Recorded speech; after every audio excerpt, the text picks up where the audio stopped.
Assalamualaikum warahmatullahi wabarakatuh. Saya Wendy Rahmawati. Di sini saya akan menjelaskan sedikit tentang Islam sebagai rahmat untuk memenuhi mata kuliah pendidikan agama.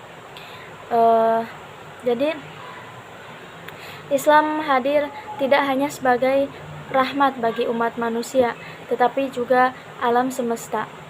Pesan dan makna rahmatnya Islam sudah diisyaratkan dalam Al-Quran dan Al-Hadis. Secara kebahasaan, rahmat berasal dari bahasa Arab yang berarti kasih sayang. Ada lebih dari 90 ayat di dalam Al-Quran yang menyinggung tentang rahmat. Ungkapan Bismillahirrahmanirrahim ini sering diulang-ulang pada awal hampir setiap surat.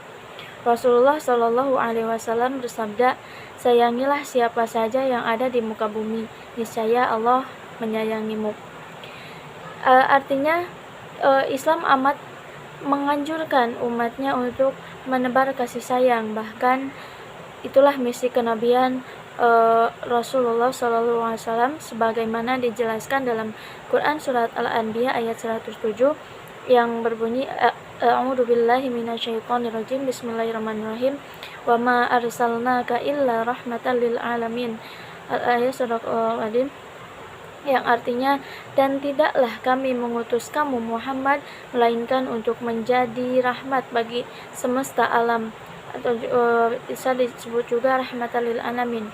Di antara sifat-sifat Allah adalah Maha Pengasih dan Maha Penyayang. Dalam Al-Quran surat Al-A'raf ayat 156 menegaskan bahwa rahmat Allah meliputi segala sesuatu. Dengan pesan inilah risalah Islam menyebar ke muka bumi.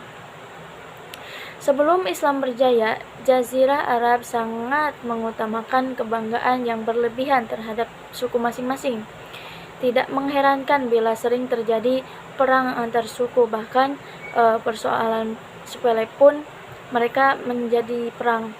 Ketika Islam meliputi Mekkah, Madinah, dan akhirnya seluruh kawasan tersebut, maka kebanggaan duniawi tersisihkan. Orang-orang mulai menyadari dan mengamalkan kebanggaan yang sejati, yakni memperjuangkan agama ini. Islam menyebar sebagai rahmat bagi umat manusia. Puncaknya yaitu terjadi pada masa keemasan peradaban Islam. Banyak pusat-pusat keunggulan muncul di berbagai wilayah, mulai dari Andalusia di barat hingga Nusantara. Islam sebagai rahmatan lil alamin mencakup banyak konteks, misalnya teologi. Islam menolak tegas pemaksaan atas orang lain untuk memeluk agama yang sama. Dalam Quran surat Al-Baqarah ayat 256 yang artinya tidak ada paksaan dalam memeluk agama. Islam semata-mata menegaskan sudah jelas beda antara kebenaran dan kebatilan.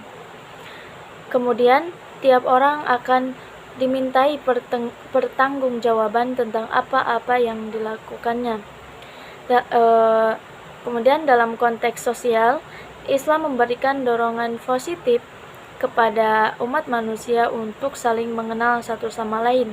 Kemudian hubungan sosial juga dipelihara sehingga menimbulkan ketentraman. Banyak pakar memaparkan adanya persaudaraan antar manusia, yaitu ukhuwah basyariyah. Yang kedua, persaudaraan antar bangsa, yaitu ukhuwah watoniyah. Yang selanjutnya ada persaudaraan antar sesama muslim, atau juga disebut ukhuwah Islamiyah. Ketiganya berjalan seiringan dengan porsi masing-masing yang seimbang. Dalam 3 dimensi persaudaraan itulah Islam sebagai rahmatan lil alamin terwujud. Mungkin sekian yang bisa saya sampaikan, kurang lebihnya mohon maaf. Wabillahi taufiq wal hidayah. Wassalamualaikum warahmatullahi wabarakatuh.